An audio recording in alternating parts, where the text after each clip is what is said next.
अस्सलाम वालेकुम नाज़रीन, प्रोग्राम में मां खे भली कार त चऊं ऐं अमां सां गॾु नाज़ी अमीर। नाज़रीन, मकानी चूंडनि जो ॿियो ऐं आख़िरी मरहलो पुॼाणी ते पहुचण खां पोइ समूरा जेके नतीजा उहे मुकमल थी चुका आहिनि। नतीजा पधरा थियण खां पोइ दिलचस्प सूरत हाल नज़र अचे पई। हिन वक़्तु पाकिस्तान पीपल्स पार्टी जेका ॼाणाए पई त असांजो उसूली हक़ आहे कराची में मेयरशिप जो, छाकाणि त असीं अक्सरियत सां शहर में जेका पार्टी उभरी आहे उहा असांजी पार्टी आहे, पर असीं ॿियनि पार्टियुनि सां बि ॻाल्हाईंदासीं मेयरशिप जे हवाले सां। जमायत इस्लामी ऐं एहतजाज बि करे पई, पंहिंजो मौक़िफ़ रखे पई ऐं हू पीपल्स पार्टी खे बि ॼाणाए पई त सिंध सरकार खे जेको असांजो मैंडेट आहे उहो असांखे वापसि ॾियणु घुरिजे ऐं इन ते मेयरशिप ते जेको हक़ आहे उहो असांजो आहे। बहरहाल इहा ॻाल्हि त वाज़े आहे जेके हिन वक़्तु जेके नतीजा साम्हूं आया आहिनि उन मां त कराची जी मेयरशिप जे लाइ ॿिनि वॾियुनि पार्टियुनि जो इतिहाद थियणु लाज़मी आहे।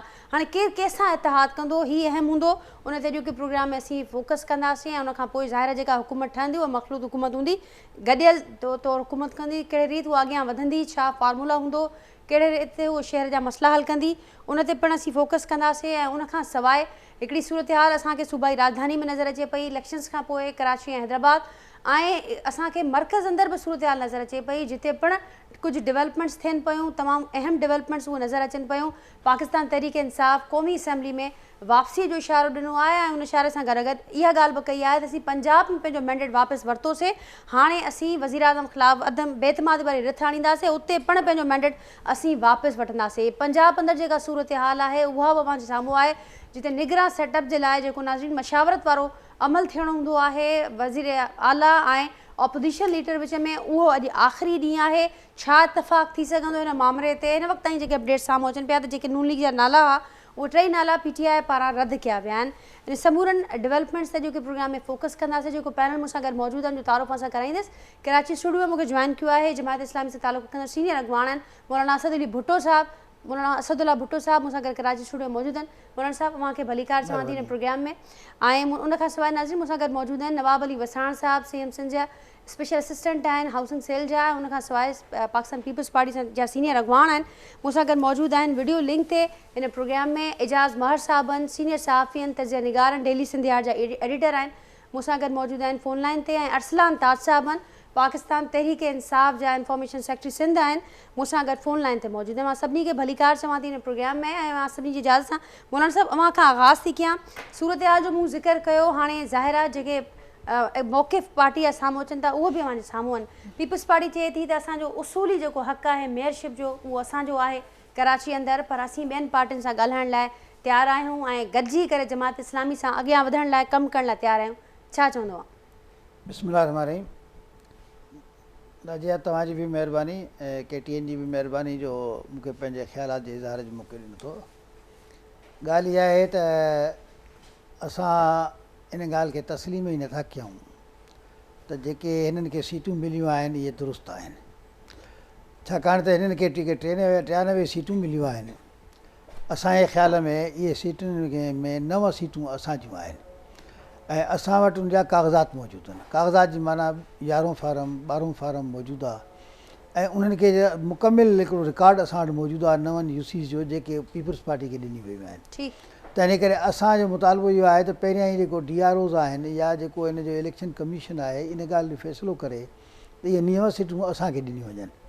जे 9 सीटूं असांखे थियूं मिलनि त असांजूं हाणे हिन वक़्तु आहिनि 86 सीटूं, 9 मिलनि थियूं त इहे थी वञनि था 95 ऐं पीपल्स पार्टीअ जूं जेके 9 सीटूं घटि बियूं त उन्हनि जा थी पवंदा 84, त पोइ पहिरियों नंबर त असांजो थींदो। त इन करे असां पीपल्स पार्टीअ जे हिन दावा जे मञण लाइ तयारु न आहियूं। अलबत्ता असां इन लाइ दस्तूरी क़ानूनी ऐं जेका हिकिड़ो मुरवजा सिस्टम जे अंदरि तरीक़ेकार आहे उन मुताबिक़ असां इलेक्शन कमीशन खे बि अप्रोच कयो आहे, असां DRS खे बि अप्रोच कयो आहे, पंहिंजा उहे काग़ज़ बि उन्हनि खे ॾिनासीं त बाबा तव्हां चओ था त हे थियो आहे ईअं सही न आहे। ऐं अलहमदुलिल्लाह उन में असांखे अॼोके ॾींहं में 3 UCs जी कामयाबी थी आहे ऐं उहे 3 UCs जेके आहिनि असांखे महमूदाबाद में 1 UC असांखे मिली आहे, सोरमी टाउन में असांखे मिली आहे ऐं सफूरा चौरंगी जी बि हिकिड़ी असांखे मिली आहे। त माना असांजे जेके काग़ज़ात हुया उन्हनि ॾिठा, उन्हनि उनखे मञियो ऐं पंहिंजी उहा ग़लती तस्लीम करे उनजा जेका इस्लाह कई अथऊं। त असां चऊं था त इहे हाराइण बि जमहूरियत आहे, खटण बि जमहूरियत आहे। ज़ाहिर आहे असांखे जेकॾहिं 95 सीटूं बि मिली वञनि त उनजे बावजूदि सीटूं त 239 आहिनि जिन ते इलेक्शन थी आहे। त इन करे ॻाल्हि ज़रूरी न आहे त हाराइण बि 235 आहिनि। ज़रूरी न आहे त सभिनी सीटुनि ते असां खटूं, इन करे खटण बि जमहूरियत आहे, हाराइण बि जमहूरियत आहे, सही। पर जेको अवाम जी मैंडेट आहे उन मैंडेट सां हथ चुरांद न थियणो खपे। इन मैंडेट ते बि हू पीपल्स पार्टी वारा त हैरत जो इज़हार पिया कनि त जमात इस्लामी हेॾी वॾे तादाद में कामयाबी जेके सीट्स हासिल कयूं आहिनि, या हैरत जी ॻाल्हि आहे? मुंहिंजे ख़्याल में उन्हनि खे इहा अंदाज़ो न आहे, हैरत जी ॻाल्हि त असांखे थी लॻे त पीपल्स पार्टी एॾियूं सीटियूं कीअं खयूं आहिनि। ॻाल्हि इहा आहे त जमात इस्लामी सॼे कराचीअ में असांजो हिकिड़ो रिकॉर्ड आहे। सही। हिते अब्दुल सत्तार अफ़गानी 2 दफ़ा मेयर रहियो, उन 2 दफ़ा मेयर रहण खां पोइ उन पंहिंजो बंगलो न ठहिरायो, पंहिंजो घरु न ठहिरायो, उन 2 फ्लैटनि वारे फ्लैट में वीचारो फोत थी वियो। ऐं उनखां पोइ वरी नेमतुल्ला ख़ान आयो, नेमतुल्ला ख़ान कराचीअ खे रोशनी जो शहरु ठाहियो।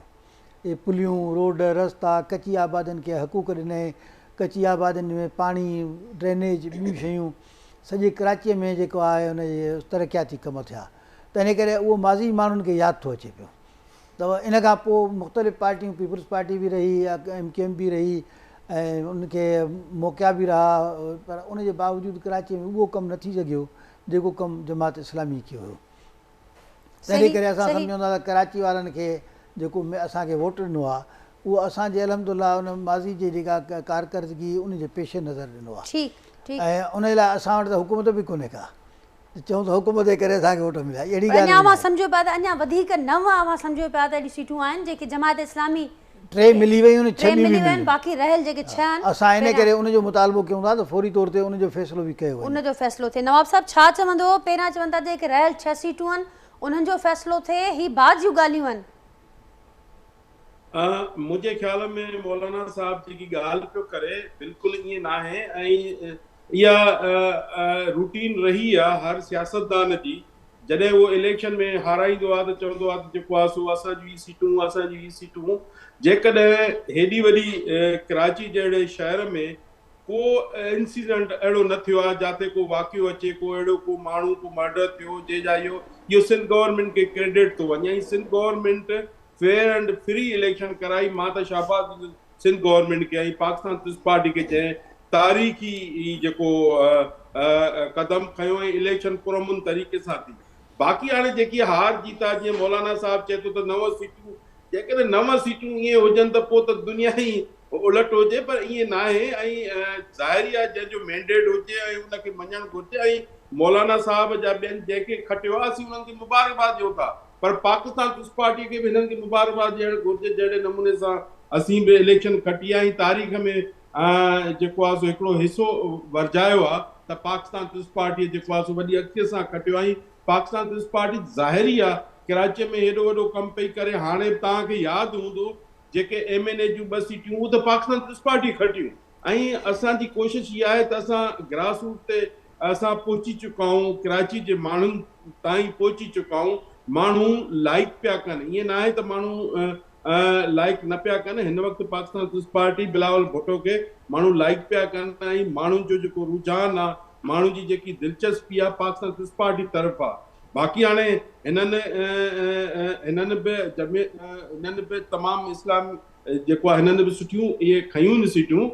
इहो न आहे त पाकिस्तान पीपल्स पार्टी कंहिंजूं सीटूं खणी सघे थी या पाकिस्तान पीपल्स पार्टी इहा सोच रखे थी। असां कॾहिं बि इहा सोच न रखी आहे। जंहिंजो जेको मैंडेट आहे, असीं जमहूरियत पसंदि आहियूं ऐं जमहूरियत खे ई असां अॻिते वधाईंदा आहियूं। ऐं पाकिस्तान पीपल्स पार्टी जमहूरियत लाइ वॾी क़ुर्बानियूं ॾिनियूं आहिनि, ऐं असीं चाहींदासीं त जेको जंहिंजो मैंडेट हुजे उहो उन्हनि खे मिले। ऐं मैंडेट ज़ाहिरी आहे एतिरो वॾो मैंडेट हिननि खे मिलियो आहे, ऐं पाकिस्तान पीपल्स पार्टी खे मिलियो आहे, ॿियनि पार्टियुनि खे मिलियो आहे, ऐं MQM बाइकाट कयो।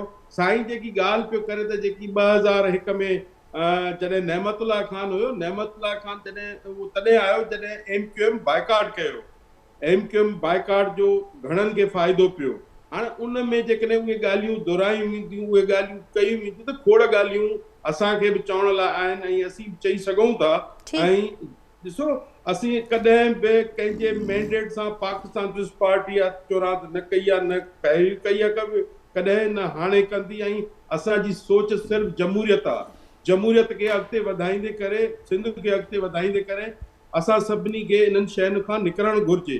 इहो न सोचणु घुरिजे त ही सीटूं जेको आहे सो पाकिस्तान पीपल्स पार्टी असांखे बाबति असां छो कंदासीं कंहिंजूं सीटूं, या छो कंहिंजूं सीटूं असीं रखंदासीं। हर कंहिंजो मैंडेट आहे उहो कॾहिं कॾहिं अहिड़ियूं लहरूं ईंदियूं आहिनि, कॾहिं कॾहिं अहिड़ा झटका ईंदा आहिनि जेके ख़ान साहब खे चए मथे आंदो ऐं उहो ई वरी उन्हनि खे विच में पियो, उहे मरला उहे ओॾां तरफ़ां थींदा आहिनि। पाकिस्तान पीपुल्स पार्टी इहे न कंदी आहे कॾहिं बि, ऐं पाकिस्तान पीपुल्स पार्टी हमेशह जमहूरियत ते बिलीव कंदी आहे, जमहूरियत ते यकीन रखंदी आहे, ऐं जमहूरियत ई सॼो इंतकाम बि आहे, ऐं सियासत बि उनखे चइबो आहे जेको जमहूरी तरीक़े सां हले, ऐं उहा पाकिस्तान पीपुल्स पार्टी हले पई। ऐं इंशाअल्लाह आईंदा बि उहो रिज़ल्ट ईंदा, आईंदा बि इलेक्शनूं थींदियूं त सभिनी खे ख़बर पइजी वेंदी त पाकिस्तान पीपुल्स पार्टी छा आहे, ऐं पाकिस्तान पीपुल्स पार्टी अवाम जी ग्रास रूट तो ही ठीक नवाब साहब, पर ही जेके एतराज़ या जेके ख़दशनि जो इज़हार थिए पियो, ही रुगो अवां जी मुखालिफ़ पार्टीज़ जो न आहे, अवां जी जेका इत्तेहादी पार्टी आहे MQM मर्कज़ में जेको PDM इत्तेहाद में वेठल आहे अवां सां गॾु, उहा पिण इन ॻाल्हि जो इज़हार करे पई, ख़दशनि जो इज़हार बि करे पई, बाइकॉट बि करे विया। अॼु वसीम अख्तर साहब प्रेस कॉन्फ्रेंस में इहा ॻाल्हि कई आहे त जेकॾहिं सही तकबंदियूं हुजनि हा जंहिंजो असीं ज़िक्र कयूं पिया त पोइ शायदि पाकिस्तान पीपुल्स पार्टी 25 सीटूं बि न खटी सघे हा।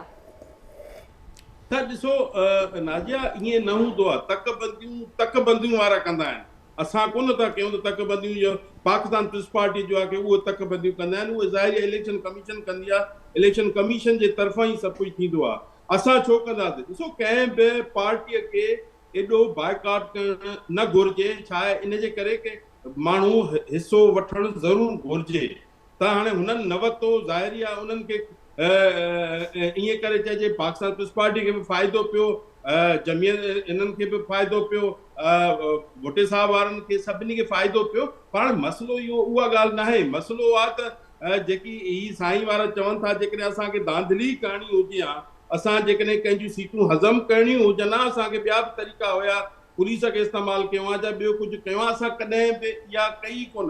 तव्हांजे साम्हूं आहे एॾी फेयर एंड फ्री इलेक्शन मुंहिंजे ठीक नवाब साहब, जो पॉइंट हालांकि इमरान खान दावा कंदो आहे जेकी पंजाब में इलेक्शन थी उहा बि ईअं एतिरी फेयर एंड फ्री कोन थी आहे जो हर लिहाज़ खां उहा फेयर थी आहे हिते सिंध में जेकी इलेक्शन। सो उन में जेकॾहिं कंहिंखे चवण त सीटूं असांजूं हिननि ॾियनि जा हुननि ॾियनि, इहो बिल्कुलु ग़लति आहे। ईअं असां कॾहिं बि अहिड़ी सियासत कई कोन्हे। असीं हमेशह बिलावल साहब जो इहो ई हुकुम हूंदो आहे, बाबा फेयर एंड फ्री आहिनि, कोई बि असांजो जेको राइट आहे असांखे मिलणु घुरिजे, ॿिए जो जेको राइट आहे ॿियनि खे मिलणु घुरिजे, ऐं असीं चाहियूं हा त छा अञा वधीक न पियो थी सघे? ठीक नवाब साहब, गुफ्तगू के अॻियां वधायूं था। एजाज़ मर्द साहब बि मूंसां गॾु मौजूदु आहिनि। एजाज़ साहब, अवां कीअं ॾिठी कराची जेका इलेक्शन थी, जेका देरि थी नतीजनि में, ऐं मुख़्तलिफ़ पार्टियुनि जा जेके रद्द अमल ऐं मौक़िफ़ साम्हूं अचनि पिया, ईंदड़ मंज़रनामो कीअं नज़र अचे पियो? ज़ाहिर आहे हाणे इत्तेहाद थियण बि लाज़मी आहे मेयरशिप लाइ। बिल्कुलु इत्तेहाद थींदो, ऐं जहिड़े तरीक़े सां असदुल्ला भुट्टे साहब जेका ॻाल्हि ॿुधाई त भई तव्हांजूं हाफ़िज़ साहब नईम साहब चए पियो 8 UC तव्हां 9 था चओ ऐं 3 तव्हांखे मिली वियूं आहिनि, ऐं इहा मां सम्झां थो त हुकूमत जे पार्ट ते बि हिकिड़े क़िस्म जी फ्लैक्सिबिलिटी आहे, रियलाइज़ेशन आहे, ऐं अॻिते हली डेफिनेटली इहो हिकिड़ो रस्तो हमवार कंदी। छो त जमात इस्लामी खे कमु करिणो आहे, डिलीवर करिणो आहे, त उनजे लाइ उन्हनि खे घटि में घटि जेका सूबाई हुकूमत वारी पार्टी आहे उहा सूट कंदी, त जीअं सुभाणे किथे कम में का रुकावट न अचे। ऐं हू कॾहिं बि जेको आहे त हू नांग ते पेर कोन ॾींदा त PTI सां वञी ठाह करे वेही रहनि, ऐं भले खणी उन्हनि खे मेयरशिप मिली बि वेंदी त उन सूरत में शायदि उहो कमु न करे सघंदा। ऐं जमात इस्लामी जो साईं ज़िक्र कयो त 2 दफ़ा असांजे अॻु में बि मेयर रहिया आहिनि, त उन में फ़र्क़ु इहो हुयो त ॿई फौजी डिक्टेटरनि जे दौर में आया ऐं खुलम खुला उन्हनि जी सपोर्ट सां आया, ऐं ही पहिरियों भेरो आहे जो पब्लिक सपोर्ट सां एपरेंटली जमात इस्लामी अॻिते आई ऐं शहर उन ते जेको आहे ट्रस्ट कयो आहे। ऐं जमात इस्लामी इलाही शयूं गेन बि कयूं आहिनि, मां सम्झां थो त उनजो अमली तौर ते असांखे नमूनो बि नज़र आयो त गुज़िरियल जॾहिं बरसातूं थियूं कराची में त बाक़ाइदा हे ॿेड़ियूं खणी खाधा खणी ॿियूं शयूं इमदादी सामान खणी पहुता। सिंध में जेको सैलाब बरसाती ॿोॾि हुई उन में जहिड़े तरीक़े सां मुनज़िम तरीक़े सां अलख़िदमत जे प्लेटफॉर्म तां कमु कयो त उनखे बि इलाही माण्हुनि एप्रिशिएट कयो। त जमात इस्लामी जेको आहे नो डाउट के डिलीवर बि कयो। ऐं हिन जो हिकिड़ो ॿियो बि मिसाल तव्हांखे ॾियां त नेमतुल्ला ख़ान साहब वाक़ई डटके कमु कयो, ऐं उन महिल उनखे ज़ाहिर आहे बजट बि तमामु घणी मुशर्रफ जे तरफ़ां, ऐं MQM जा जॾहिं 3 दड़ा टुटरा हुया हिक ॿिए खां त चवंदा हुआ त मुस्तफ़ा कमाल कुझु न कयो, इहो सॼो कमु नेमतुल्ला ख़ान जो। ऐं हाणे जॾहिं टई दड़ा मिलिया आहिनि त चवनि था न इहो त सॼो कमाल खान मुस्तफ़ा कमाल जो कमु हुयो, नेमतुल्ला खान जो न हुयो। त बहरहाल इहा एक्नॉलेजमेंट पंहिंजी जाइ ते। ऐं ॿियो जेको मूंखे जेको हिननि जो भलो कमु लॻो उहो इहो, ऐं मां भुटे साहिब खे इहा रिकमेंडेशन बि कंदुसि त बजाए हिते तव्हां चौक चौराहनि ते लंगर खाना ऐं दस्तरखान हलाइण जे जेको तव्हां हाणे टेक्निकल नौजवाननि खे तव्हां IT कोर्सिस कराइण जे हवाले सां जेको हिकिड़ो इनिशिएटिव वरितो आहे, इहो तमामु भली ॻाल्हि आहे। ऐं नौजवाननि खे इन पासे वञिजे, हिकिड़ी सर्टिफाइड डिग्री मिले त हू घणो कुझु जेको आहे करे सघनि था। ॿियो न त पंहिंजे रोज़गार जे लाइ हिन सेक्टर में पूरी दुनिया में इलाही अपॉर्चुनिटीज़ आहिनि, त इन पासे हिननि खे जेको आहे उहो फोकस करणु घुरिजे। बाक़ी जेतिरे क़दुरु तालुक आहे त MQM जे बाइकाट जो त डेफिनेटली हुननि खे इहो हुयो, छो त सभ खां वॾी ॾुखी ॻाल्हि जेका MQM खे इहा न पई लॻे त को हल्का बंदियूं ठीकु न आहिनि। अल्ताफ़ हुसैन अपील कई त कोई बि न निकिरे, बाइकाट कयो, त हुननि जे पंहिंजे सर्किल में फड़फोड़ पई ऐं हुननि इहो सम्झो त असां जेकॾहिं ईंदासीं बि त सियासी तौर ते एक्सपोज़ थींदासीं, त हिकिड़ो एलिमेंट उनजो उहो बि हुयो। ऐं पीपल्स पार्टी ज़ाहिर आहे त जेकी जिन जिन पॉकेट्स मां आई आहे त उन में हुननि जी माज़ी में बि प्रेजेंस रही आहे, त को अहिड़ी वॾी का अहिड़ी ॻाल्हि कोन्हे। त हाणे जॾहिं 3 सीटूं हिननि खे मिलियूं आहिनि यूसियूं, त 99 थींदियूं जमात इस्लामी जूं, 90 थींदियूं, 3 हुननि जूं घटिबियूं, त 99-90 को वॾो डिफरेंस कोन्हे को। ऐं जेकॾहिं जमात इस्लामी हिन ते बार्गेन कंदी त मां सम्झां शायदि पीपल्स पार्टी वारा नाज़िम बि हिननि खे ॾेई छॾनि, छो त हिननि जी कमु करण जो तरीक़ेकार ऐं हिकिड़ो कमिटमेंट पंहिंजे हुन सां रही आहे ऐं बहितर तरीक़े सां डिलीवर करे सघनि था। ठीकु, जेतिरे क़दुरु तव्हां पंहिंजे शुरू में इंट्रो में ॻाल्हि कई, ओवरऑल जेको आहे त हिते पंजाब में बि मामिलो लॻो पियो आहे ऐं चीफ मिनिस्टर जे हवाले सां उहो बि अॼु ख़तमु थी वेंदो। ऐं जेको नून लीग माण्हू ॾिना आहिनि उहे हुननि ते एतिराज़ आहे PTI खे, त लॻे ईअं थो त जेकॾहिं बज़ाहिर इन्हनि ज़िद जो मामिलो ठाहियो त मे बी इहो पार्लियामानी कमेटी ॾे वञे। ऐं ॿी जेका वॾे में वॾी डेवलपमेंट ताज़ो हाणे थी आहे थोरी देरि पहिरीं, त जॾहिं खां इमरान ख़ान साहिबु इजलास घुरायो आहे अॼु राति, ऐं हुननि चयो आहे त असां असेंबली में वेंदासीं ऐं पब्लिक अकाउंट्स कमेटी जी चेयरमैनशिप, अपोज़िशन लीडर ऐं पार्लियामानी लीडर जी नामज़दगी स्पीकर सां जेको आहे ॻाल्हाईंदासीं। त हुननि जॾहिं इहो पतो पंहिंजो खेड़ियो त उनजे काउंटर करण जे लाइ स्पीकर जेको आहे 35 PTI जे मंज़ूर करे छॾियो। सही जा साहब, जी जी जी जी जा साहब कंटिन्यू कजो। त मूं चयो त ही डेवलपमेंट्स जेके थियनि पियूं उन मां त ईअं थो लॻे त ही वधीक टकराव वारी सिचुएशन पैदा थींदी। ऐं अॼु तव्हां ॾिठो स्टॉक मार्केट में 1400 पॉइंट स्टॉक हिकिड़े ॾींहं में क्रैश करे वियो आहे, 3.5% अरबे रुपया माण्हुनि जा ॿुॾी विया आहिनि। ऐं एॾी अनसर्टेनिटी वारी ऐं political uncertainty, economic uncertainty, IMF सां मामला सिधा नथा थियनि, ऐं हिते लोकल घर में जहिड़ो लॻो पियो आहे त अहसासु ईअं थो लॻे त कंहिंखे बि हिन मुल्क क़ौम जो न आहे।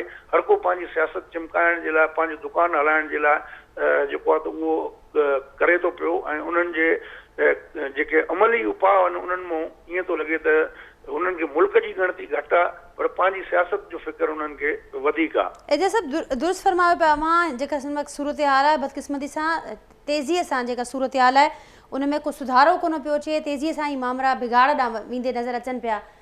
असदुल्ला भुट्टो साहब जेका ॻाल्हि उन खां अॻु जा सभु कई अहम ॻाल्हि ई त ज़ाहिर आहे जेका हू सम्झनि पिया उनजी राय आहे, ऐं ॾिठो बि ईअं ई वियो आहे। जेके असां वटि मिसाल मौजूदु आहिनि त जेका हुकूमत में पार्टी आहे यानी पाकिस्तान पीपल्स पार्टी सिंध अंदरि मौजूदु आहे त उहा सूट कंदी वधीक जेकॾहिं इतिहाद जे हवाले सां ॻाल्हियूं थियनि थियूं त उन ते छा अव्हांजी स्ट्रेटजी आहे।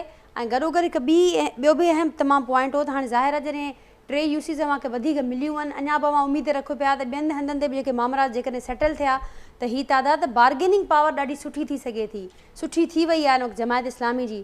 त जय साहिब जी त इहा अंडरस्टैंडिंग आहे, इहा राय आहे त हिन हाणे बार्गेनिंग पावर खे जेकॾहिं जमायत इस्लामी पंहिंजे हक़ में हिन वक़्तु इस्तेमालु करे त तमामु बहितर गेट करे सघे थी जेको सोचे पई। ॻाल्हि इहा आहे त ॻाल्हियुनि करण जो त जेको मामिलो आहे उहो तॾहिं थींदो जॾहिं पहिरियों मैंडेट जी ख़बर पए त कंहिंखे केतिरी मैंडेट आहे, उन हिसाब सां उनजी हैसियत ठहंदी त उहा पहिरियों नंबर पार्टी कहिड़ी आहे, वधीक माण्हू कंहिंजा आहिनि ऐवान में, ऐं उनखां पोइ जेको आहे उहो ॿिए सां जॾहिं ॻाल्हाईंदी त उनजो ॻाल्हाइण जो अंदाज़ जेको आहे उन ते उहो असरअंदाज़ थींदो। त इन करे पहिरियों मरहलो जेको आहे असां उन ते वॾो फोकस कयो आहे। ऐं हिन वक़्तु असां कोई ऐलान करणु असांजे लाइ मुनासिबु न आहे। त असां लेकिन असांजे लाइ त पीपल्स पार्टी हुजे या PTI हुजे ॻाल्हि त साॻी आहे। असांजे जहिड़े हूअ ॿी पार्टी आहे तहिड़ी हीअ ॿी पार्टी आहे। पर हू अपोजिशन में आहिनि, हू गवर्नमेंट में आहिनि। हो बि ॿियनि हंधि गवर्नमेंट आहे। जमात इस्लामी KPK में बि आहे न, जमात इस्लामी त पंजाब में बि आहे न, तंहिं जमात इस्लामी छड़ो सिंध में त न आहे। तंहिं करे असांजे लाइ को ख़ासि फ़र्क़ु कोन्हे को। ऐं ॿी ॻाल्हि इहा त इहा बि हक़ीक़त आहे त को बि पार्टी चाहे जमात इस्लामी हुजे या पीपल्स पार्टी हुजे, उहा इन्हनि टिनि पार्टियुनि मां किन ॿिनि जे हुन सां ई मेयर ठहंदो। छाकाणि त जेका बाक़ी आहिनि, मुस्लिम लीग आहे या JUI आहे या TLP आहे या हक़ीक़ी आहे या ॿिया आहिनि, उहे मिली करे कुल 16 था थियनि पिया। त उहे 16 जेके आहिनि उहे मिली करे जेकॾहिं हिन में मिलाइजनि था तॾहिं उहो अंगु पूरो नथो थिए जेको 50% जा अधु खपे असांखे। त इन करे जेसि ताईं हाणे इहे ॿ पार्टियूं कहिड़ी बि वॾियूं न मिलंदियूं तेसि ताईं शायदि कंहिंजो मेयर न ठही सघंदो। हा, PTI सां पीपल्स पार्टी ठहे या असां सां ठहे या असां पीपल्स पार्टीअ सां ठहूं या इन सां PTI सां ठहूं। त हे जेके बाक़ी पार्टियूं आहिनि उहे उन्हनि जो रोल जेको आहे उहो अहिड़ो सुठो न आहे। त इन करे मां सम्झां थो त असुलु जेको सूरत हाल आहे उहा असां राति इंतज़ारु इन ॻाल्हि जो था कयूं त जॾहिं असांजे नवनि सीटुनि ते असां काग़ज़ ॾिनासीं, यानी असां सिर्फ़ु ॻाल्हि न कई आहे, सिर्फ़ु असां जेको आहे ज़बानी जेका आहे उहा ॻाल्हि न आहे, बल्कि असां सबूत पेश कयो आहे। असां चवंदा आहियूं ॻणियो न तव्हां जेके रिज़ल्ट ॾिना आहिनि उहे ग़लति ॾिना आहिनि, उन में तव्हां हेराफेरी कई आहे। असां वटि जेके काग़ज़ आहिनि या तव्हां इहे चओ त काग़ज़ न आहिनि। ऐं टे जेके आहिनि जॾहिं हिकदमि फौरी तौर ते टिनि माण्हुनि टिनि जेको आहे DROs जे तरफ़ां त उनखे क़बूलु कयो वियो आहे। त असां चवंदा बाक़ियुनि खे बि क़बूलु करणु खपे। त अच्छा, इहो मसइलो जेको आहे इहो हुकूमत जे हथ में आहे। हाणे जेतिरो उनखे डिघो कंदी, जेतिरो लिंगरान कंदी, उहो हाणे उन्हनि जे हथ में आहे। असां त चऊं था लिंगरान न थियणु खपे। कानून जो मसइलो आहे, जमहूरियत जो मसइलो आहे, अवाम जे मैंडेट जो मसइलो आहे। त इन करे असां सम्झूं था त पीपल्स पार्टी खे फौरी तौर ते इन मामले में जेको आहे उहो पंहिंजो मौक़िफ़ अख़्तियार करणु खपे ऐं हिन फ़ैसिलनि खे जल्दी कराइण जे लाइ पंहिंजी असर रसूख़ इस्तेमालु करणु खपे। ठीकु, नवाब साहब छा रिस्पॉन्ड कंदो? जेको एजाज़ साहब ॻाल्हि कई या भुट्टे साहब जेकी ॻाल्हि कई, दरअसल ही त हिननि जो वर्जन आहे न, त जेके चवनि था त सीटूं असांजूं जेके 3 असांखे मिलियूं ही मिलियूं। ॾिसो, उहा इनजी बि मां बि ख़ैरपुर में आहे, मूंखे बि इनजी एतिरी ख़बर न आहे त हिननि खे मिलियूं या न मिलियूं, उहो हिननि जो चवणु आहे। मसइलो इहो आहे त ज़ाहिर इहा इलेक्शन आहे, जेको खटींदो जिथां उनखे रिज़ल्ट मिलंदो। ऐं ईअं मूंखे नथो लॻे त का ईअं जीअं साईं थो चए त भई जेको आहे असांखे 3 सीटूं वापसि करे मिली वयूं आहिनि, ईअं न आहे। उहो ज़ाहिर आहे काथे का इलेक्शन में ज़ाहिर आहे रिज़ल्ट कंहिंजो हूंदो चेंज जा मतिलबु अक्सर त हूंदी कंहिंजी खटण जी, त ज़ाहिर आहे उनखे उहो मिलियो हूंदो। बाक़ी हाणे इहो कोन्हे त रिज़ल्ट उहो इलेक्शन कमीशन जो कमु आहे, असांजो कमु त कोन्हे, पाकिस्तान पीपल्स पार्टी जो कमु कोन्हे, इहो इलेक्शन कमीशन जो कमु आहे। त उहो रिज़ल्ट उन्हनि वटि कंपाइल थिए पियो ऐं उन्हनि वटि सॼो कुझु थिए थो। बाक़ी असां इहो मां त इहो ई चवंदुसि त मुंहिंजे ख़्याल में जेकी हिन वक़्तु जेकी सिचुएशन आहे, पाकिस्तान पीपल्स पार्टी इंशाअल्लाह पंहिंजो मेयर ठाहींदी ऐं ज़रूरु उहो थींदी। बाक़ी हाणे हिननि खटियो आहे, हिननि बि पंहिंजो हिननि खे मैंडेट अवाम ॾिनो आहे, त हिननि खे बि मुबारकबाद हुजे। पर असांखे बि हेॾो वॾो मैंडेट मिलियो आहे, कराची जे माण्हुनि ॾिनो आहे जेको आहे, ऐं इंशाअल्लाह आईंदा बि जेकी इलेक्शनूं थींदियूं उन्हनि में बि ख़बर पवंदी। पाकिस्तान पीपल्स पार्टी जो तमामु जेको आहे सो मॉरल हाई आहे कराची में, पूरे सिंध में। तो हिन महिल तव्हां ॾिसो त हैदराबाद जो रिज़ल्ट तव्हांजे साम्हूं आहे, ॿियनि ज़िलनि जो तव्हांजे साम्हूं आहे रिज़ल्ट। जॾहिं माण्हू ज़ाहिर आहे लाइक कनि था, माण्हू पसंदि कनि था, बिलावल भुट्टे खे उनजी पार्टीअ खे पसंदि कनि था, त ज़ाहिर आहे माण्हू जो त मॉरल हाई आहे। ईअं न आहे त जेको आहे सो असीं कंहिंजे मैंडेट ते डाको हयो आहे, असीं कंहिंजे मैंडेट खे चऊं था त जेको आहे सो उहो असांखे मैंडेट मिले। जेकॾहिं हैदराबाद ईअं हुजे हा त पोइ हैदराबाद में छो हुजे हा, बदीन में छो हुजे हा, ठटे में छो हुजे हा, मटियारी में छो हुजे हा, सेवण में छो हुजे हा, दादू में छो हुजे हा। इहो ज़ाहिरी आहे माण्हुनि जो हिकिड़ो पंहिंजो हिकिड़ो वर्जन आहे त पाकिस्तान पीपल्स पार्टी जेको ॾुखे सुख असां जंहिंमें पाकिस्तान पीपल्स पार्टी कमु अचे पई, ऐं पाकिस्तान पीपल्स पार्टी सॼो कुझु करे पई। ऐं इंशाअल्लाह तव्हांखे यादि हूंदो जॾहिं मोहतरमा वफ़ाक़ जी अलामत हूंदे बि कमू शहीद ते कालाबाग डैम जे ख़िलाफ़ धरणो हयो, तो इन में इहे कोताहियूं कमियूं इहे हर तरफ़ खां हूंदियूं आहिनि। जंहिंजी हुकूमत हुजे या न हुजे, असां सिर्फ़ु असां जेको यकीन रखूं था जमहूरियत ते यकीन रखूं था, ऐं जमहूरियत में असीं मार बि खाधी आहे। इन जे करे मार खाधी आहे त असीं हक़ ते हूंदा आहियूं, असीं चाहींदा आहियूं त कंहिंसां का ज़्यादती न थिए। हाणे नवाज़ शरीफ़ जी हुकूमत आई त पाकिस्तान पीस पार्टी उन सां जमहूरियत सां गॾु बीठी। इमरान खान जो डी चौक ते धरणो हुयो, असीं जमहूरियत सां गॾु हुयासीं। असीं चऊं था त सभ खां वॾो जेको इंतकाम आहे इहो ई आहे त हाणे जे पार्लियामेंट में असां वियासीं, PDM पार्टी इहे ठही ऐं इलेक्शन जे थ्रू असीं उनखे हटायोसीं। इहो त राइट आहे, जमहूरी सभु कंहिंजो हक़ आहे। नवाज़ साहब सभु शयूं रिकॉर्ड ते आहिनि, पर जेका ॻाल्हि भुट्टो साहब कनि पिया हू ॻाल्हि इहा कनि पिया त असांजे लाइ पाकिस्तान तहरीक इंसाफ़ हुजे, पीपल्स पार्टी हुजे, को फ़र्क़ु कोन्हे। पर हाणे ज़ाहिर आहे इतिहाद जे लाइ, मेयरशिप जे लाइ इतिहाद लाज़मी हूंदो, त उन सूरत में PTI जे हवाले सां त पीपल्स पार्टी वाज़े मौक़िफ़ ॾेई चुकी आहे त PTI खां सवाइ ॿियनि सां ॻाल्हाए सघूं था। पर जेकॾहिं जमायत इस्लामी ऐं PTI पाण में ठही था पवनि ऐं तव्हां सां अलायंस नथो थिए, त उन सूरत में तव्हांजी जेका पहिरीं वारी पोजीशन आहे, पहिरें नंबर वारी हिन वक़्तु, उहा त ऑटोमेटिकली 3 नंबर ते अची वेंदो। न ज़ाहिर ई आहे, ॾिसो न असांजो बि कंहिंसां इतिहाद थी सघे थो, इहो न आहे त नथो थी सघे।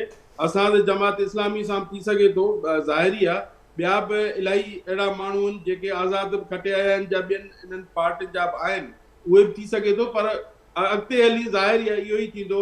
जमात इस्लामी सां मूंखे लॻे थो जेको आहे सो असांजो इतिहाद थी सघे थो ऐं असीं पाण में हली सघूं था ऐं कराची जी बहितरी लाइ असीं घणो कुझु करे सघूं था। ठीकु, एजाज़ साहब कीअं ॾिसो पिया पाकिस्तान कराची अंदरि मुत्तहिदा जे मुस्तक़बिल जे हवाले सां ॿुधाइजो। मां चयो त उहो एलिमेंट बि हो जेको लंडन वारो बाइकॉट हो, उते उनखे सूरत हाल खे कीअं पिया ॾिसूं ऐं गॾोगॾु जेका मुल्की सूरत हाल आहे, तमामु अहम डेवलपमेंट्स जो मां बि ज़िक्र कयो, उते छा मंज़रनामो जुड़ंदे ॾिसो पिया, ख़ासि करे पंजाब ऐं KP असेंबली टुटण खां पोइ? ॾिसो, पंजाब जे लाइ त अॼु 10 बजे ताईं आहे हिननि जी डेडलाइन, त हिननि खे केयर टेकर जो डिसीजन करणो आहे। ऐं KP जो बि ऐलान करे चुका आहिनि त अॼु चीफ मिनिस्टर जेको आहे उहो गवर्नर खे मोकिलींदो समरी त KP असेंबली बि डिज़ॉल्व कई वञे।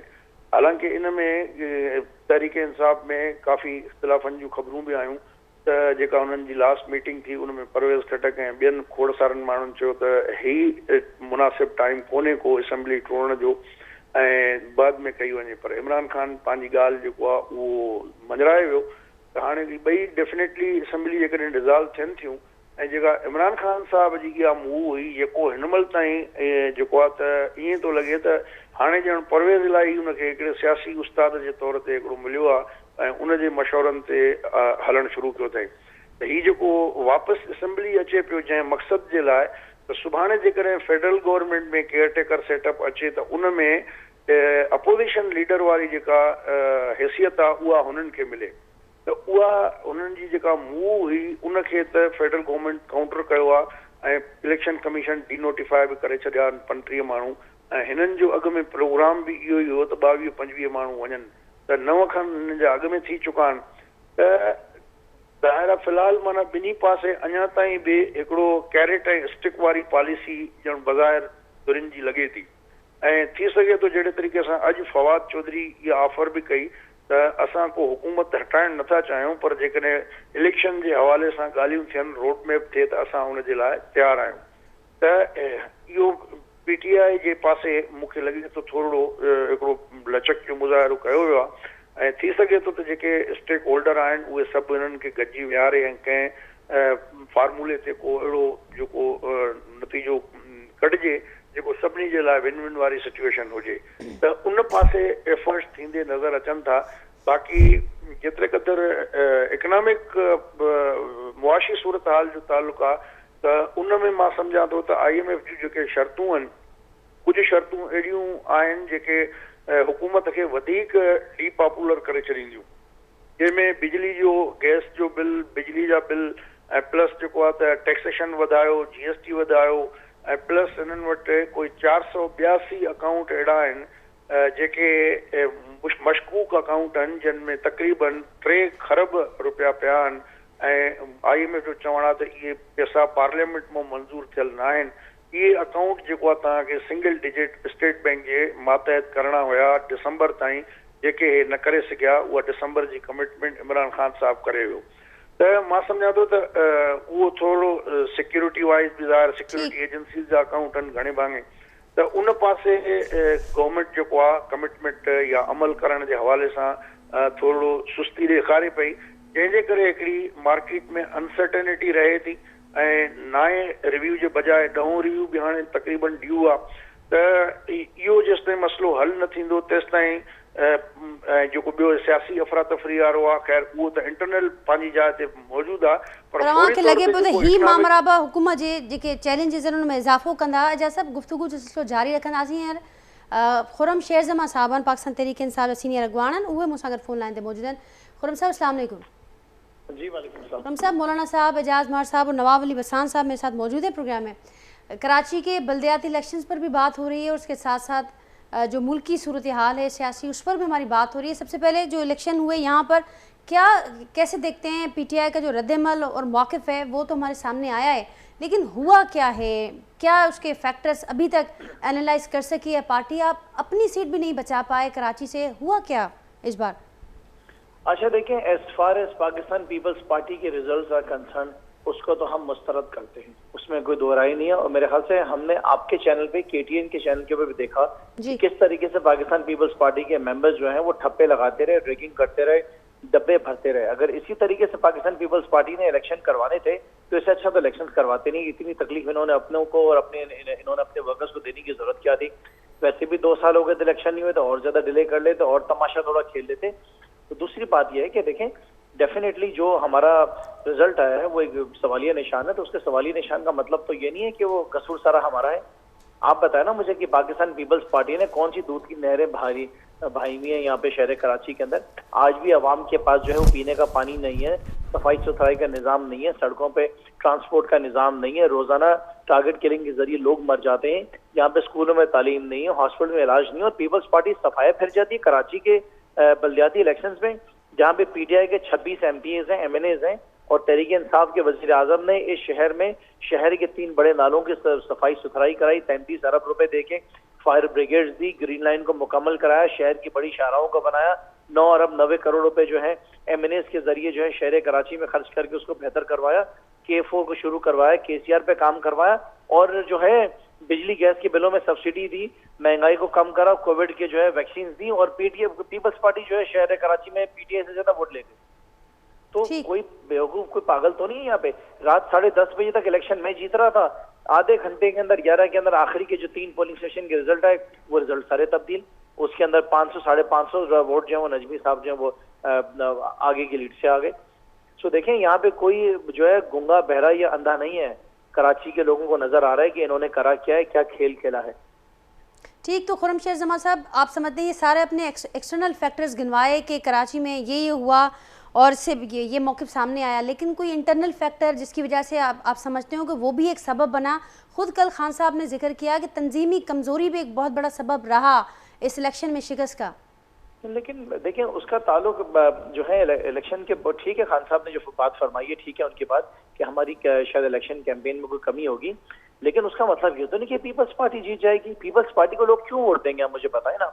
आप तो मुझसे बहुत बेहतर सियासत को समझती हैं, बहुत सीनियर जर्नलिस्ट हैं आप, आपने बड़े शोज किए सूबे सिंध में। कराची शहर तो देखें सूबे सिंध का दिल है ना, सो आपने तो देखा इन्होंने क्या हशर किया है। अच्छा, मजे की बात, चले ठीक है, कराची के सुतेली माँ वाला सलूक किया, जहाँ से बिलावल जरदारी है, जहाँ से आसिफ जरदारी है, जहाँ से मुराद अली शाह जीत कर आए, वहां पे कौन सी दूध की नहरें बह रही है? सूबे सिंध का हाल क्या किया इन्होंने? चीखें निकली हुई अवाम की, और ये जीते जा रहे हैं। जो तरीकाकार इनका अंदरूने सिंध के अंदर जो है रूरल एरियाज में इलेक्शन करने का तरीकाकार था, उसी वही इन्होंने वार जो है यहाँ पे कराची के अंदर भी मारा है। लेकिन ये समझ रहे हैं कि आगे की स्ट्रेटेजी क्या होगी आपकी? नहीं होने देंगे इसके अंदर। आगे की स्ट्रेटेजी क्या होगी पाकिस्तान तहरीक इंसाफ की यहाँ पर? देखिए, जमहूरी सियासी जमात है, वो गुंडे बदमाश तो है नहीं कि हमने लड़ना झगड़ना है। हम जो अदालतों का फोरम है उसमें जाएंगे, इलेक्शन कमीशन के पास जाएंगे, सड़कों पर एहतजाज भी करेंगे, और अवाम तो इनको देख रही कि क्या कर रही है। लेकिन कम से कम हमारी आंखें खुल गई, हमें पता चल गया है कि इनके पास अब कैपेबिलिटी क्यों है, क्योंकि इनके जो भी नए इत्तेहादी हैं उनसे शायद यही सब कुछ सीख कर आएंगे। सो वो ट्रेनिंग उनको शायद वहां से मिली है। लेकिन ये है कि तमाम लोगों को इस बात को समझ जाना चाहिए कि पाकिस्तान पीपल्स पार्टी के यही इरादे हैं, उन्होंने जनरल इलेक्शन में भी यही करना है। ठीक, खुरम शेरज़मा साहब, हमारे साथ नवाब साहब भी हैं। नवाब साहब, रिस्पॉन्ड कुछ करण चाहिए, कुछ चवण चाहिए? खुरम साहब जो मौके मां ज़रूर चवण चाहींदुसि कि छा पियो ॻाल्हाए यार, सम्झ में ई न पई अचे त ईअं ॿुधाइबो आहे त जेको चइबो आहे त हिननि पाकिस्तान पीपल्स पार्टी हीअं कयो। भाई पाकिस्तान पीपल्स पार्टी कमु कयो आहे। पाकिस्तान पीपल्स पार्टी हैदराबाद मां स्वीप कयो, ठटे मां स्वीप कयो, बदीन मां कयो, जेको आहे सो दादू मां कयो, मटियारी मां कयो, हर हंधि पाकिस्तान पीपल्स पार्टी स्वीप कयो आहे। ज़ाहिर आहे तव्हां ही ॻाल्हि इन जी कंदा की बरसाति में पाकिस्तान पीपल्स पार्टी कमु न कई, जेकॾहिं असीं कमु न कयूं आहे त असांखे माण्हू छो वोट कंदा? कमु कयोसीं तॾहिं त माण्हू वोट कयो आहे, माण्हू इज़त ॾिनी आहे, रेस्पेक्ट ॾिनी आहे पाकिस्तान पीपल्स पार्टी खे। ही कहिड़ी ॻाल्हि पिया कनि? हिननि छा कयो आहे? 4 साल में हिननि जेकी ॻाल्हि करे कराची लाइ कहिड़ा पैसा वठी आया, छा के हीअ ॻाल्हियूं करे थो, कहिड़ी ॻाल्हि थी जेको हिननि कयो आहे, जेको कराची लाइ बहितरी लाइ कयो आहे? हिन जे MNA जेके बि हुया MP जेके हुया पंहिंजी पार्टी खां छा वठी आया? 4 साल में इमरान खान हुकूमत रहियो। इमरान खान अहिड़ो कहिड़ो किरदारु अदा कयो जेको सिंध जे माण्हुनि लाइ?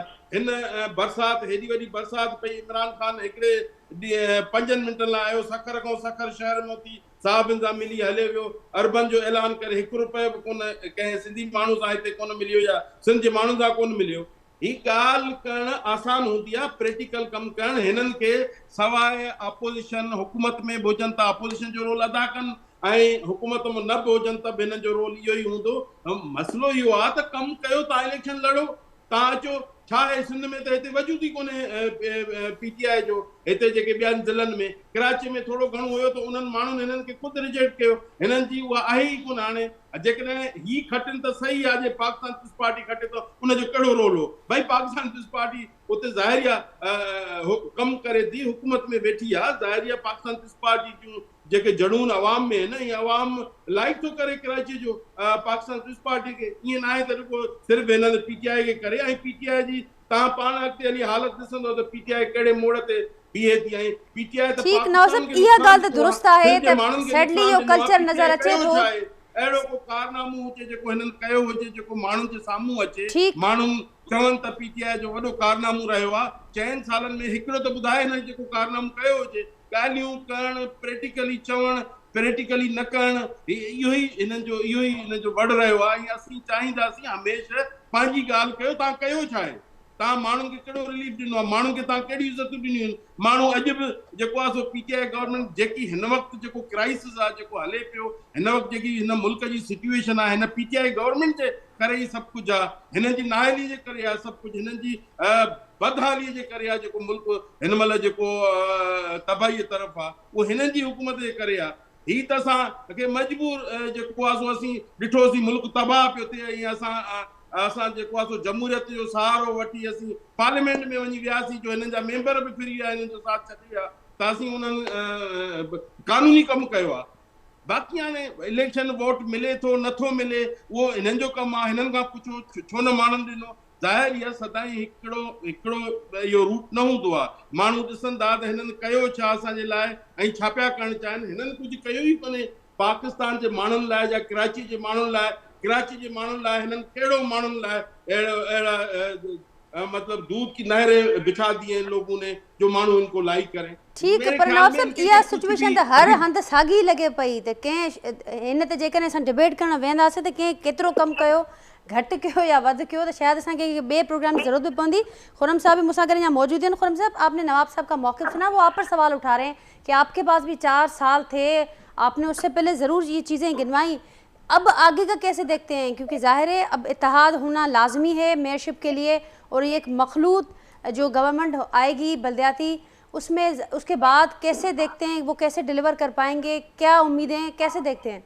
और एक बड़ा इंपॉर्टेंट पॉइंट वो सैडली हमें कल्चर नज़र आता रहा है कि जब भी कोई पार्टी विन करती है तो उसके ख्यालात और कुछ मुख्तलिफ होते हैं, और अगर वो विन नहीं कर पाती या कम अक्सरियत नहीं ले पाती तो उसके ख्यालात बड़े मुख्तलिफ होते हैं सारे सिस्टम को लेकर। तो इस बार भी यही नज़र आ रहा है। को क्या कहूँ मैं, इनको अंदाजा नहीं है कि क्या मुल्क के हालात हैं। अब नवाब साहब के पास तो सारे वसाइल होंगे, लेकिन आवाम की तो यहाँ पे चीखें निकलेंगी जब से नवाब साहब की इधर PDM की हुकूमत आई है। आप बताए ना कि बिजली के बिल में सब्सिडी थी, गैस के बिल में सब्सिडी थी, मुर्गी, सब्जी, गोश्त, दालें, क्या इंसान खा सकता है? ना पेट्रोल खरीद सकता है, ना यहाँ पे डीजल खरीद सकता है, ना बिजली के बिल भर सकता है, ना बच्चों को स्कूल में तालीम दे सकता है। इंसान करे क्या? जो किरदार आसिफ अली जरदारी का पाकिस्तान की मौजूदा तबाही में रहा है, वो किरदार सदियों तक लोग याद रखेंगे और इनको माफ नहीं करेंगे, क्योंकि सबसे बड़ा कारनामा तो इन्होंने अंजाम दिया ना। जिस तरह सूबे सिंध की आवाम का पैसा लेके बोरियों में भर के और सिंध हाउस में जमीर फरोशों की इन्होंने जमीरों को खरीदा था, तो क्या लोग इनको भूलेंगे, इनको माफ करेंगे? कभी नहीं भूलेंगे। ये तो शुक्र करें कोविड इमरान खान के दौर में आया है। इनके दौर में अगर कोविड आ जाता तो यहाँ तो कुत्ते काट जाए तो उसकी भी वैक्सीन आपको नहीं मिलती है। आपको पता है यहाँ पे हालात क्या है।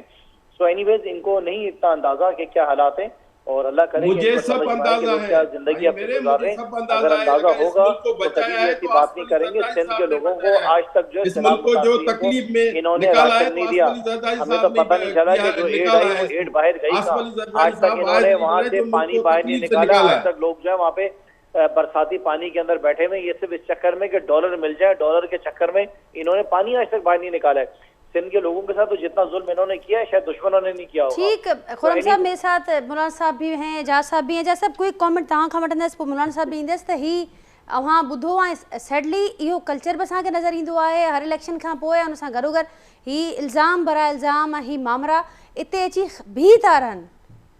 असल में पाकिस्तान पीपल्स पार्टी हिन मरकज़ में बि हुकूमत आहे, जी सूबे में बि उन्हनि जी हुकूमत आहे ऐं सूबे में 14 सालनि खां वठी हुकूमत आहे। सही न घोस्ट स्कूल ऐं मास्तरनि खे सुधारे सघिया, न इस्पतालुनि में दवाऊं ऐं उतां निज़ाम खे सुधारे सघिया, न माण्हुनि खे रोज़गार ॾेई सघिया। सिंध में जेतिरी हाणे बेरोज़गारी आहे उहा कॾहिं कोन हुई। महांगाई जेका आहे उहा एॾी वधी वई आहे जो हिकिड़े ग़रीब माण्हूअ खे दाल खाइण बि मुश्किल थी पई आहे। ऐं उनखां पोइ जेको आहे मुल्की कर्ज़ा बि वधंदा था वञनि पिया। त हिननि खे घुरिजे त घटि में घटि पंहिंजा जेके हिननि जा मराहत आहिनि, हिन जूं पघारूं आहिनि उहे घटाइनि। असां इहो कमु कयोसीं जॾहिं असांजो वज़ीर ख़ज़ाना थियो हुयो सिराजुल हक़ साहब, त उन सभ खां पहिरीं बजट जेका पेश कई उन में पंहिंजी पघार घटाई, पंहिंजी मराहत ख़तमु कयईं। उनखां पोइ ॿिया जेके MPA हुया उन्हनि जूं मराहत ख़तमु करे उन जूं पघारूं घटायईं ऐं बिना टैक्स जे जेको आहे उन बजट पंहिंजे पाण खां शुरूआत करणी ईअं ई जेको आहे नेमतुल्ला ख़ान कराची में 4 साल काई टैक्स न लॻाई। हे पीपल्स पार्टी कहिड़ी सिंध जी ख़िदमत कई आहे, बल्कि सिंध जे नाले ते त हिननि पंहिंजा घर भरिया आहिनि। हिन पंहिंजा जेका आहिनि थोरो बंगला ठाहिया अथऊं, पंहिंजियूं जेके हिन तिजोरियूं भरियूं अथऊं, ॿियो कहिड़ो कमु कनि था पिया। बाक़ी जेको सिंध जी हुकूमत चवंदा असां इलेक्शन खटी आहे त उते त वॾेरे की इलेक्शन खटी अथऊं ऐं हिते जेको आहे धांधलीअ सां खटी अथऊं।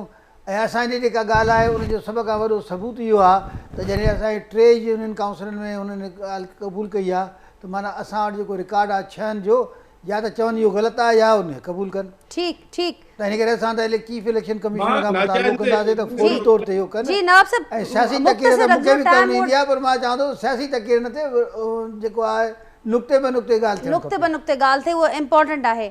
पर नवाब साहब ही अहम ॻाल्हि हुई, मौलाना साहब जो पॉइंट तमामु अहम हो त हाणे मर्कज़ में बि सूबे में बि हाणे जेको मकानी आहे चूंड थी आहे उनखां पोइ त पाकिस्तान पीपल्स पार्टी ॾाढी स्ट्रॉन्ग पोज़ीशन में अची वई आहे त अवाम ज़ाहिर मैंडेट ॾींदो आहे त पोइ उमेद बि रखंदो आहे। नाजिया ॾिसो साईं वारा जेकी ॻाल्हि कनि पिया त वॾेरा जा ई ॾिसो जेकॾहिं असां कमु न कयूं आहे त माण्हू पूरे सिंध में जा हर हंधि माण्हू छो पिया वोट ॾियनि। माण्हू ॾिसो तव्हां हैदराबाद जो रिज़ल्ट तव्हांजे साम्हूं आहे, जे ॿियनि ज़िलनि जा मूं सभिनी जा पहिरियों काउंट करे चुको आहियां, मां मुनासिब नथो सम्झां त वरी ॿियनि ज़िलनि जा खणा। कराचीअ में ॾिसो त माण्हू ॾिसनि पिया त पाकिस्तान पीपल्स पार्टी कमु पई करे, ईअं न आहे असीं कमु पिया कयूं, असीं माण्हुनि खे इज़तूं पिया ॾियूं, माण्हुनि सां खुलियूं कचहरियूं था कयूं, माण्हुनि में गॾु वेठा आहियूं। इहे ॻाल्हियूं करणु ही करणु अञा त इलेक्शनूं जनरल अचणी आहे, उन में ख़बर पइजी वेंदी त केरु छा आहे। हिननि खे जेकी ग़लतफ़हमी आहे त पाकिस्तान पीपल्स पार्टी कमु न पई करे, जीअं असांजे हुन PTI जे दोस्त चयो त भाई हिन मुल्क खे जेकॾहिं बचायो आहे इन खां त आसिफ अली ज़रदारी साहब बचायो आहे, तूं कहिड़ी ॻाल्हि पियो करी। आसिफ अली ज़रदारी साहब जमहूरियत जो सहारो वठी पार्लियामेंट प्रोग्राम जो वक़्तु पूरो थियो आहे, मूंखे एजाज साहब खां बि वठिणो आहे। एजाज साहब वन लाइनर जेकॾहिं अवां हुन में एड करे छॾियो। मां सम्झां थो त PTI जेको आहे जेको उन्हनि खे मौक़ो मिलियो उन्हनि 6 सालनि में हू सिंध जे माण्हूअ खे पंहिंजे पार्टीअ में या हुकूमत में हिकिड़ो शराकतदार न बणाए सघिया ऐं कुझु हुननि कम अहिड़ा कया जो सिंध गवर्नमेंट में उन्हनि जी हुकूमत कोन हुई त उहे 4 साल जेड़नि में गुज़ारिया। जामशोरे मोटर जेको इहो डबल वे जेको ठाहिणो हुयो ॿिटो रस्तो करणु, उनखे PSDP में शामिल करण खां इनकार करे छॾियो। ऐं सखर हैदराबाद मोटरवे जेको तव्हांजे अप कंट्री जी ट्रैफिक 80% ट्रैफिक तव्हांजी पोर्ट मां ओॾे वेंदी आहे, उहो तव्हां लिंक मिसिंग हुयो, उहो CPEC मां PTI कढाए छॾियो। उनजे लाइ पैसा 6 सालनि में रुपयो बि न रखियो ऐं उनखे पब्लिक प्राइवेट पार्टनरशिप वारे खाते में धिके छॾियो ऐं इन जा जेके पैसा रखियल हुया उनखे तव्हां KP में वञी ख़र्च कयो। त हुन प्रायोरिटी KP ऐं पंजाब हुया, सिंध प्रायोरिटी PTI जी नज़र ई न आई, चाहे उहो सैलाब हुजे या चाहे तरक़ियाती मनसूबा हुजनि, मेगा प्रोजेक्ट हुजनि, उन्हनि में ठीक है जज साहब, प्रोग्राम जो वक्त पूरो थी वियो आहे। अवां जो पॉइंट अची वियो। अवां जेका ॻाल्हि कई त ज़ाहिर आहे अवाम खे का बि पार्टी हुजे नाज़रीन जॾहिं उहो मैंडेट वठी अचे थी त अवाम जूं उम्मीदूं बि हुजनि थियूं ऐं अवाम जी उम्मीद हुजे थी त उहो असांखे शराकतदार ठाहींदी समूरे रुगो ऐलाननि में न, रुगो मंशूर जे हद ताईं न, पर उन खां सवाइ जॾहिं प्रैक्टिकली कमु करण जो वारो अचे त उन में अवाम खे शराकतदार ठाहिजे। जेका बि पार्टी कंदी ज़ाहिर आहे अवाम उन सां गॾु बीहंदो। नाज़रीन अॼु प्रोग्राम में जेका गुफ्तगू थी उन बाबति पंहिंजे फीडबैक खां ज़रूरु आगाह कजो। जेके बि महिमान हुआ उनजी वॾी महिरबानी, उन्हनि टाइम कढियो जेके प्रोग्राम लाइ। सुभाणे मां सां वरी मुलाक़ात कंदासीं, तेसिताईं ॾींदा इजाज़त। अल्लाह हाफ़िज़।